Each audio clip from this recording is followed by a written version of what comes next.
शिकारी ब्रह्मांड के सबसे शक्तिशाली प्राणी माने जाते हैं, लेकिन उनके बीच प्रतिस्पर्धा बहुत तीव्र है। केवल मजबूत शिकार का पीछा करके ही वे समूह की मान्यता और पदोन्नति पा सकते हैं। इसलिए शिकारी ग्रहों पर शिकार खोजते घूमते हैं। पर इस बार उन्हें एक शक्तिशाली जीव मिला जिसे एलियन कहा जाता है। वे पूरी तरह से घातक हथियार हैं और उनकी प्रजनन क्षमता भी बहुत तेज है। यह शिकारियों के शिकार के मानक पर खरा उतरता है। लगातार लड़ाई के बाद उन्होंने सभी एलियंस को मार डाला और एलियन रानी को धरती पर कैद कर दिया। उस समय मानव आदिम सभ्यता में थे। उनकी तकनीक इतनी पिछड़ी देखकर शिकारियों ने उन्हें पिरामिड बनाने की कला सिखाई। इसलिए मनुष्य शिकारियों को देवता मानने लगे, यहाँ तक कि उनके लिए जान भी दे दी। चेहरा उड़ाकर पुनर्जन्म लेने को तैयार थे। यह दर्शाता है कि मनुष्य शिकारियों की कितनी पूजा करते थे, पर वे नहीं जानते थे कि शिकारी उनका इस्तेमाल कर रहे थे। 100 साल बाद क्या होगा? नए शिकारी आएंगे। एलियंस को चुनौती देने सफल होने वाले ही सच्चे योद्धा बन पाएंगे। लेकिन अगर वे हार गए तो वे बिना हिचक परमाणु बम चलाकर एलियंस के साथ मर जाएंगे। आदिम सभ्यता भी विस्फोट में नष्ट हो जाएगी। समय बदलकर 2004 आ गया। शिकारी फिर से धरती पर उतरे। नए वयस्क परीक्षण की तैयारी के लिए पिरामिड में एक शक्तिशाली एलियन उनका इंतजार कर रहा था। परीक्षण को और रोचक बनाने के लिए शिकारी बुजुर्ग ने मनुष्यों को भी शामिल करने का फैसला किया। उसने पिरामिड से तेज गर्मी निकलने दी ताकि मनुष्य आकर्षित होकर साहस दिखाएं। यह खबर जल्द ही अरबपति चार्ल्स तक पहुंच गई। उसने उपग्रह से अंटार्कटिका में गर्म स्रोत खोजा। बर्फ के नीचे गर्मी का स्रोत था। उसने जल्द ही दुनिया भर के प्रसिद्ध साहसी लोगों को बुलाया। बहुत मशहूर साहसी लोग बर्फ तोड़ जहाज लेकर तेजी से अंटार्कटिका की ओर बढ़े।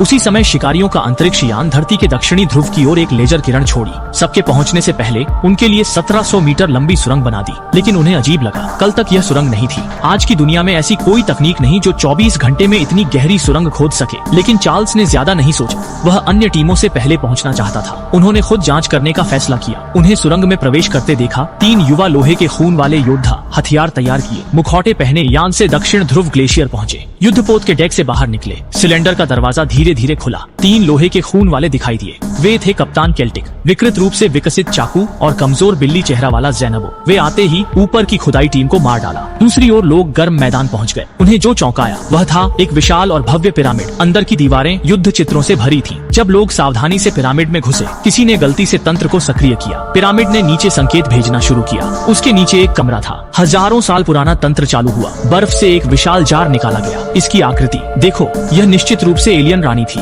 उसके पीछे एक बड़ा अंडाशय था। उसकी प्रजनन क्षमता अद्भुत थी। पल भर में कई अंडे दिए, पर पता नहीं वे कहाँ भेजे गए। इसी समय लोग एक गुप्त कक्ष में आए। वहाँ चारों ओर मानव कंकाल थे और कुछ मृत चेहरा फोड़ने वाले कीड़े। यह स्पष्ट रूप से बलिदान कक्ष था। तभी एक वैज्ञानिक ने पाया, हर लाश की छाती में एक बड़ा छेद था, जैसे कुछ अंदर पनपा हो। फिर छाती फाड़कर बाहर निकला। उन्हें नहीं पता था कि उनका अंत भी ऐसा होगा। लोगों के पास सोचने का समय नहीं था। अधिक मूल्यवान चीजें खोजने के लिए सभी ने कब्र की ओर जाने का निर्णय लिया। कुछ लोग यहीं शोध करते रहे। बाकी गुप्त कक्ष के नीचे पहुँचे। वहाँ उन्हें एक अजीब ताबूत मिला। एक वैज्ञानिक जैक को पता था ये क्या है। उसने कहा 100 साल पहले कोई यहाँ आया था। फिर उसने अनुभव से ताबूत खोला। सामने का दृश्य देख सब पीछे हटे। ताबूत पूरी तरह खुलने का इंतजार किया। जैक धीरे से आगे बढ़ा। जांच करने अंदर 3 अलग आकार की बंदूकें थीं। ये तीनों के प्लाज्मा कैनन लगते हैं। चार्ल्स को इन हथियारों में रुचि थी। उसने आदमियों को उन्हें उठाने को कहा, पर उन्होंने प्लाज्मा कैनन गिरा दिया। लगता है एक और तंत्र चालू हो गया। दूसरी ओर सेल्ट्स को विध्वंसक गायब होने की खबर मिली, इसलिए वे तुरंत शस्त्रागार की ओर बढ़े, क्योंकि उन्होंने तंत्र को सक्रिय किया। पत्थर का दरवाजा धीरे धीरे गिरने लगा। काली लड़की ने रोकने की कोशिश की, लेकिन अब कुछ नहीं हो सकता था। अच्छा हुआ कि तभी एक नया मार्ग खुल गया। दूसरी टीम को भी ऐसी ही स्थिति का सामना करना पड़ा। सभी निकास मार्ग बंद हो गए, लेकिन उनके पास नया मार्ग नहीं खुला, बल्कि दर्जनों अंडे के गोले बाहर निकले। करीब से देखा तो अंदर कोई जीव हिल रहा था। सभी लोग डर से आंखें फाड़े खड़े थे। फिर अंडे फूल की तरह खिले। डरावने चेहरे वाले कीड़े अंदर से बाहर निकले। लोगों के प्रतिक्रिया देने से पहले ही कीड़े अचानक शरीर से बाहर निकले। तेजी से एजेंट के चेहरे पर कूद गए। फिर पूंछ से कबूतर को कसकर पकड़ लिया। उनमें एक भयानक भ्रूण डाल दिया। महिला को शरीर में तेज गर्मी महसूस हुई, जैसे कोई जीव अंदर तेजी से बढ़ रहा हो। जल्द ही उसका शरीर फट गया। उसी समय लोहे के खून वाली टीम शस्त्रागार पहुंची।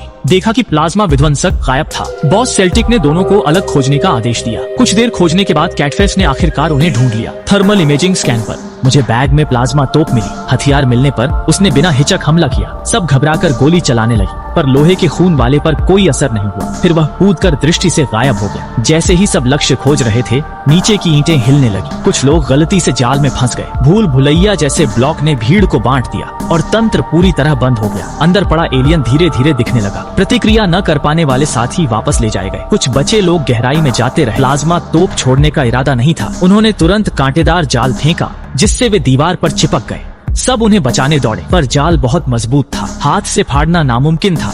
तेज चाकू भी काम नहीं आया। जैसे ही लोहे का खून पास आया, काली लड़की ने पलटवार किया पर उसे थप्पड़ मार दिया गया। जैक ने पूरी ताकत से वार किया पर लोहे के खून वाले को यह मामूली लगा। उल्टा उसने जैक को उठा लिया, अपना भाला निकाला और बिना हिचक साथी को जाल में मार डाला। नायिका ने पास दरांती देखी, उसे लेने गई पर अदृश्य बिल्ली ने उसे लात मारकर उड़ा। जब बिल्ली काली लड़की को पकड़ने वाली, अचानक पीछे से एक अजीब चीज आई और उसके शरीर में घुस गई। लुन सांग की सेल्टिक ने तीसरे को एलियन से मत से देखा। गुस्से में आकर जैक को हटाए और अपना चाकू लेकर एलियन पर दौड़ पड़ा। ऊपर वाले एलियन ने उसे मारना चाहा पर हेलमेट ने बचा लिया। सेल्टिक ने मौका पाकर उसे लात मारी। वह फिर उठा और एलियन पर हमला किया।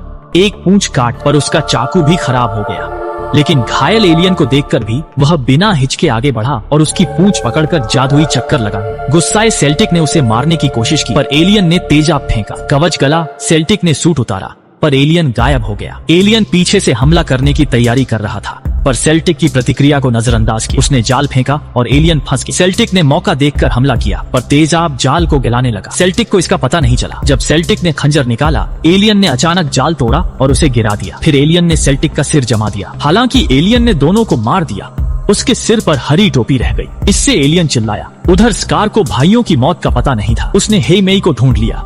बीमार चार्ल्स ने उन्हें काम दिया और खुद मरने गया पर वह स्कार का मुकाबला नहीं कर सका।